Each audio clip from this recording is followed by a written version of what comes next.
Positive सोच की ताकत बहुत होती है। कभी पॉजिटिव का दामन मत छोड़ना। पानी में गिरने से इंसान की मृत्यु नहीं होती। इंसान की मृत्यु तब होती है जब उसे तैरना नहीं आता। परिस्थितियाँ कभी भी समस्या नहीं बल्कि समस्या तब बनती है जब उनसे निपटना नहीं आता। हेलो दोस्तों, आज मैं लाई हूँ आपके लिए एक छोटी सी कहानी। ये कहानी एक दिव्यांग राजा की है जिसके राज्य में कहीं कोई समस्या नहीं थी। सब लोग खुश थे, ऊपर वाले को धन्यवाद करते थे। कितने अच्छे राजा साहब हमारी ज़िंदगी में आपने दिए। और राजा दिव्यांग और उसकी एक आँख नहीं थी, एक पैर नहीं था, लेकिन राजा को इस बात का कोई भी मलाल नहीं था। एक दिन राजा अपने महल की गैलरी में घूम रहा था और जो शानदार पेंटिंग्स लगी थी उनको देख रहा था। जो शानदार पेंटिंग थी उसके पूर्वजों की थी, उसके पिताजी की, फिर उनके पिताजी की, फिर उनके पिताजी की। और घूमते घूमते वो पेंटिंग्स को देखते देखते निहारते हुए सोच रहा था कि कितने शूरवीर खानदान में मुझे जन्म लेने का मौका मिला। ऊपर वाले को धन्यवाद करता है। इतने शूरवीर थे उनके पिता।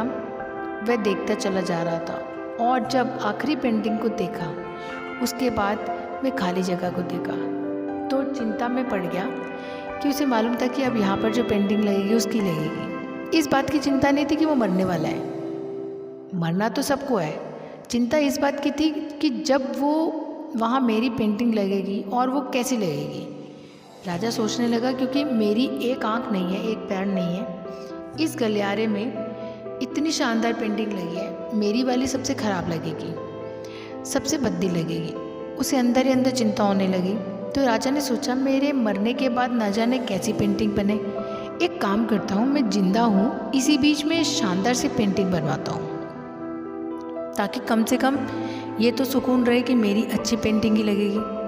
और फिर ऐलान करवा दिया, पेंटर को न्योता दिया गया, आप आइए और राजा की तस्वीर बनाइए। जो शानदार तस्वीर बनाएगा उसको शानदार इनाम मिलेगा। सभी पेंटर को मालूम था कि शानदार बनेगी तो शानदार इनाम मिलेगा ना, लेकिन शानदार बनेगी कैसे?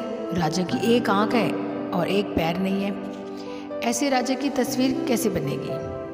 और पेंटर सोच रहे थे कि इनाम की बात तो छोड़िए, अगर ख़राब बन गई तो राजा गुस्सा हो जाएगा और सज़ा मिलेगी। इसलिए बड़े बड़े चित्रकार भी आगे नहीं आए, हाँ नहीं भरी। तब एक लड़का था, उसने बोला कि राजा साहब मैं आपकी पेंटिंग बनाना चाहता हूँ, मुझे 24 घंटे का वक्त दीजिए। बड़े बड़े पेंटर आश्चर्य में पड़ गए कि लड़का क्या चाहता है, मतलब फांसी पर लटकना चाहता है, राजा को गुस्सा दिलाना चाहता है, क्या पेंटिंग बनाएगा? राजा को भरोसा था। उसने बोला कि ठीक है। अगले दिन वो लड़का पेंटिंग बना करके लाने वाला था। दरबार भर चुका था, दूर दूर से लोग आए थे देखने के लिए कि लड़का क्या पेंटिंग बना कर लाएगा। लड़का जब वो पेंटिंग बना करके लाया राजा की, तो हर कोई ताली बजाने लगा, सीटी बजाने लगा। राजा ने वो पेंटिंग देखी तो खुश हो गया। राजा ने सोचा इससे अच्छी पेंटिंग तो इस गलियारे में है ही नहीं। यहाँ तक कि सर्वश्रेष्ठ राजा ने उसे लड़के को बड़ा इनाम दिया। आप सोचने लगे हो कि लड़के ने उस राजा की जिसकी एक आँख नहीं, एक पैर नहीं, उसकी क्या पेंटिंग बनाई होगी। और उस लड़के ने राजा को घोड़े पर सवार दिखाया। एक साइड से वो तस्वीर थी जिसमें वो दिख रहा था कि राजा तीरंदाजी कर रहा है और निशाना साध रहे हैं। तब जब निशाना साधते हैं तो एक आंख बंद हो जाती है और आंख बंद थी, वही वाली आंख बंद थी जो राजा की नहीं थी। इस तरीके से लड़के ने कहा कि एक ही पैर दिखाया, राजा को घुड़सवार दिखाया, निशानेबाज दिखाया। कितनी कमाल की पेंटिंग बनी है, अब तक की सर्वश्रेष्ठ थी वो। इस लड़के के सामने भी चुनौती थी, संकट था, लेकिन उसने पॉजिटिविटी का साथ नहीं छोड़ा, सकारात्मकता का साथ नहीं छोड़ा। ज़िंदगी में चाहे जो संकट आ जाए, वैक्सीन की डोज हमेशा लगा करके चलिएगा। इसे पॉजिटिविटी की वैक्सीन कहते हैं। इसकी डोज रोज़ाना लगानी ज़रूरी है। ज़िंदगी में चाहे जिस मुकाम पर आप संकट में फंस जाएं, जिस भी स्थिति में अगर आपने पॉजिटिविटी वैक्सीन लगा रखी है तो यकीन मानिए आप उस संकट से बाहर निकल आएंगे। तो बस आपसे इतना कहना चाहती हूँ कि ज़िंदगी में उम्मीद का साथ नहीं छोड़िएगा, क्योंकि जिसने उम्मीद का साथ छोड़ दिया ज़िंदगी उसका साथ छोड़ देती है।